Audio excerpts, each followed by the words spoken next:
ഇപ്പോൾ യഥാർത്ഥത്തിൽ ഡോക്ടർ ഹാരിസ് ഹസൻ വളരെ വിശദമായി തന്നെ അദ്ദേഹം കാര്യങ്ങൾ പറയുന്നു. മെഡിക്കൽ കോളേജിലെ ഉപകരണക്ഷാമം അതിരൂക്ഷമാണെന്ന് തന്നെയാണ് അദ്ദേഹം പറയുന്നത്.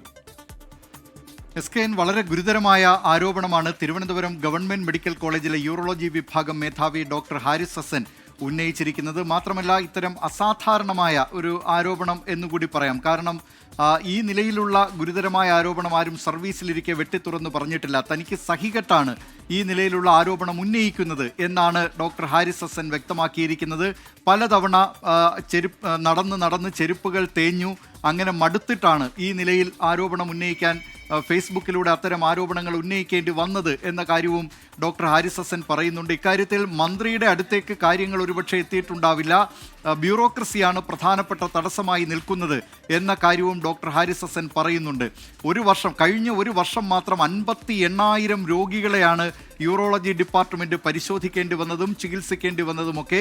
അത്തരം സാഹചര്യത്തിൽ അവിടെ മികച്ച ഉപകരണങ്ങൾ ലഭ്യമാക്കുക, അതും റോബോട്ടിക് സംവിധാനമൊന്നും വേണം എന്ന് ആവശ്യപ്പെടുന്നില്ല. അത്തരം സംവിധാനങ്ങളുള്ള സ്വകാര്യ ആശുപത്രികളിലേക്ക് രോഗികൾ പോകുന്നുണ്ട്, അത്തരം സംവിധാനങ്ങൾ വേണമെന്ന് പറയുന്നില്ല. പക്ഷേ ഇത്രയധികം രോഗികളെ ചികിത്സിക്കുന്നതിനുള്ള മിനിമം ഉപകരണങ്ങൾ ഈ ആശുപത്രിയിൽ വേണം എന്ന കാര്യമാണ് ഡോക്ടർ പറയുന്നത്. മാത്രമല്ല ഈ കാര്യത്തിൽ തനിക്ക് മറ്റെന്തെങ്കിലും ഒരു ലക്ഷ്യവുമില്ല. തൻ്റെ കൂടെ സർവീസിൽ കയറിയവരൊക്കെ ഇന്ന് സ്വകാര്യ ആശുപത്രികളിലോ അല്ലെങ്കിൽ വിദേശ രാജ്യങ്ങളിലോ ഒക്കെ പോയിട്ടുണ്ട്. പക്ഷേ താൻ പോകാതിരിക്കുന്നതിൻ്റെ പ്രധാന കാരണം തന്നെ പഠിപ്പിച്ച ഗവൺമെൻറ് കോളേജിലാണ് താൻ പഠിച്ചത്. അതുകൊണ്ട് തന്നെ അതിനോടുള്ള ഒരു പ്രതിബദ്ധത കൊണ്ടാണ് താൻ നിൽക്കുന്നത്. തൻ്റെ അവധികൾ പോലും ധാരാളം അവധികൾ ഇപ്പോഴും ബാക്കി നിൽക്കുകയാണ്. താൻ ഞായറാഴ്ച ഉൾപ്പെടെയുള്ള ദിവസങ്ങളിൽ താൻ ജോലി ചെയ്യുന്നുണ്ട്. മാത്രമല്ല ജോലി സമയം നോക്കാതെയാണ് താൻ പണിയെടുക്കുന്നത്.